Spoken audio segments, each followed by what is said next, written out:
Hello' everyone, আমি আজি গৈ আছোঁ গাঁৱলৈ ফুৰিবলৈ। গৈ আছোঁ এতিয়া আমি। ভণ্টি সিহঁতেও গৈ আছে আমাৰ লগত। মই অলপ পাছে পাছে গৈছোঁ, মানে অলপ দেৰিকৈ হৈছে, সিহঁতে অলপ আগত গৈ আছে। তাত গৈ আছোঁ, গৈ এনেই গাঁওখন ফুৰি আছোঁ আৰু।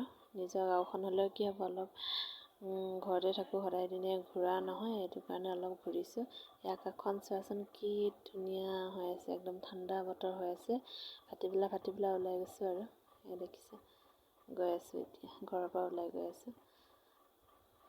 আমাৰ ঘৰৰ ওচৰতে সেই তেজপুৰ মা এটা আছে, মোৰ পাছফালে দেখিছে।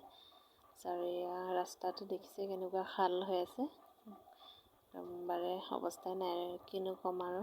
আমাৰ গাঁও পৰিৱেশটো ভাল, কিন্তু ৰাস্তাটো একদম বেয়া। আলহী দুলহী আহিলে লাচি লাগে আৰু কিনো ক'মনো। এতিয়া গৈ আছোঁ আৰু ঘৰৰ পৰা আজি অলপ ৰেষ্ট লৈছোঁ, ঘূৰি আছোঁ আৰু। পুলত কেইজনমান বহি আছে, আমাৰ ইয়াত কালভাৰ এটা আছে, পুলত বহি আছে।